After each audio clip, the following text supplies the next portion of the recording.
नमस्कार दोस्तों। क्या आपका कभी भी किसी भी तरीके से गंदे रहना आपका कुछ फ़ायदा करा सकता है?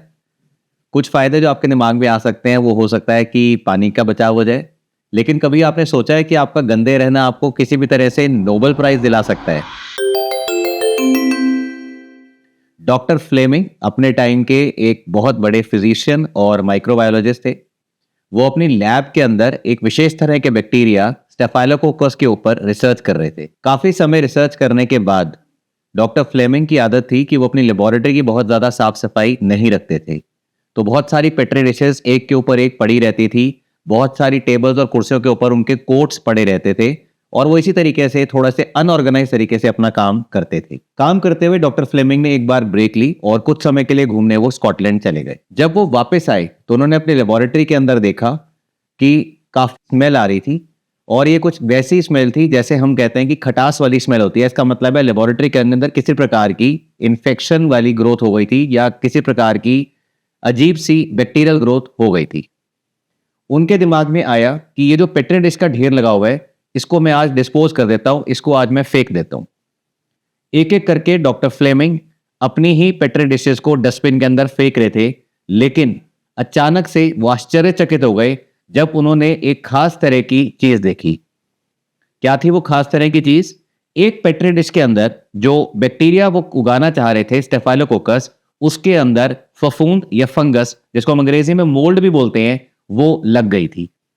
ये जो हरे रंग की फंगस थी, इसके कारण डॉक्टर फ्लेमिंग ने देखा कि पेट्री डिश के उस एरिया में जहां पे फंगस लगी हुई है, उसके आसपास बैक्टीरिया की ग्रोथ नहीं है। अचानक से डॉक्टर फ्लेमिंग के दिमाग में एक बात आई, कहीं ऐसा तो नहीं है कि फंगस कुछ ऐसी चीज बना रही है, ऐसा पॉइजन बना रही है, ऐसा लिक्विड बना रही है जो कि बैक्टीरिया का कत्ल कर रहा है? कुछ ऐसी चीज जो बैक्टीरिया को बढ़ने से रोक रही है? ये कॉन्सेप्ट, ये ऑब्जर्वेशन उनको काफी इंटरेस्टिंग लगी। डॉक्टर फ्लेमिंग ने अपनी इस ऑब्जर्वेशन को अपने दोस्तों के साथ शेयर करने का मन बनाया। उन्होंने अपने साथ के कलीग्स को और फिजिशियंस को इसके बारे में जानकारी दी। और जैसा कि हमारे साथ होता है, हमारे दोस्त हम पर काफी ज्यादा विश्वास रखते हैं और हमारी बहुत सारी बातों को सीरियसली नहीं लेते हैं। डॉक्टर फ्लेमिंग के दोस्त भी कुछ ऐसे ही थे। उन्होंने उनको बोला, एलेक्स भाई, कहाँ दिमाग लगा रहे हो? थोड़ी लेबोरेटरी की साफ सफाई रखा करो। और ये कहकर उन्होंने डॉक्टर एलेक्जेंडर फ्लेमिंग की बात को टाल दिया। डॉक्टर फ्लेमिंग ने अपने द्वारा की गई ऑब्जर्वेशन के ऊपर एक पेपर भी पब्लिश किया। लेकिन उस समय के बहुत नामी गिरामी साइंटिस्ट ने भी उनकी इस चीज को इग्नोर कर दिया। अब वो एक बड़े अच्छे साइंटिस्ट तो थे, लेकिन वो उतने अच्छे केमिस्ट नहीं थे। इसके कारण फंगस से निकलने वाला वो पॉइजन या वो सब्सटेंस जो बैक्टीरिया की ग्रोथ को रोक रहा था, उसको अच्छे तरीके से एक्सट्रैक्ट नहीं कर पाए। डॉक्टर फ्लेमिंग ने कई बार कोशिश करी लेकिन हर बार नाकामयाब हुए और इसके कारण उन्होंने अपनी इस ऑब्जर्वेशन को ठंडे बस्ते में डाल दिया। लेकिन कहानी यही खत्म नहीं होती है। लगभग 10 साल के बाद ऑक्सफोर्ड यूनिवर्सिटी के दो इंपॉर्टेंट साइंटिस्ट, जिनका नाम था हार्वर्ड फ्लोरी और अर्नेस्ट चेन, उन्होंने डॉक्टर एलेक्जेंडर फ्लेमिंग के उस आर्टिकल को पढ़ा।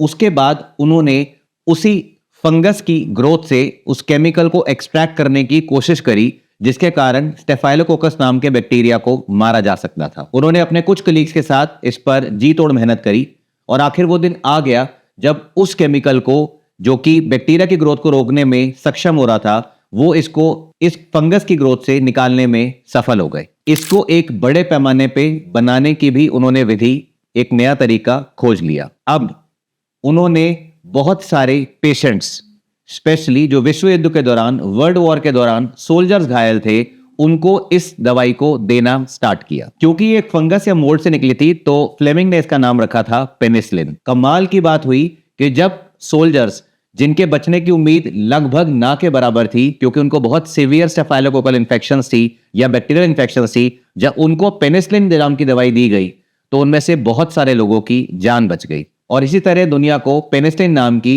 वंडर ड्रग या मिरेकल ड्रग मिली। तो अब ऐसा जादू होने के बाद डॉक्टर फ्लेमिंग के साथ वही हुआ जो हम सबके साथ होता है जब हम थोड़ा सा सक्सेसफुल हो जाते हैं। अचानक से एक ऐसा साइंटिस्ट, जिसको लोग बोलते थे कि ये बहुत ही गंदे तरीके से रहते हैं, मैसी तरीके से रहते हैं, अनऑर्गेनाइज तरीके से रहते हैं, उनको सारी दुनिया एक जीनियस के रूप में देखने लगी। बहुत सारे सोल्जर्स की जान बचाने के कारण डॉक्टर फ्लेमिंग, डॉक्टर फ्लोरी और डॉक्टर चेन को 1945 का नोबेल पुरस्कार दिया गया। डॉक्टर फ्लेमिंग को इनवाइट किया गया कि वो अपनी थॉट्स को शेयर करें कि उन्होंने पेनिसिलिन की इन्वेंशन कैसे करी। लेकिन डॉक्टर फ्लेमिंग की सिंप्लिसिटी देखिए, उन्होंने बोला कि मैंने इसकी इन्वेंशन नहीं करी, इसकी असली इन्वेंशन तो प्रकृति यानी नेचर ने करी है, मैंने तो सिर्फ एक छोटी सी ऑब्जर्वेशन के कारण इस चीज को पकड़ लिया। तो आपका गंदा रहना कभी कभी जीवन में आपको बहुत बड़ी सफलता भी दिला सकता है।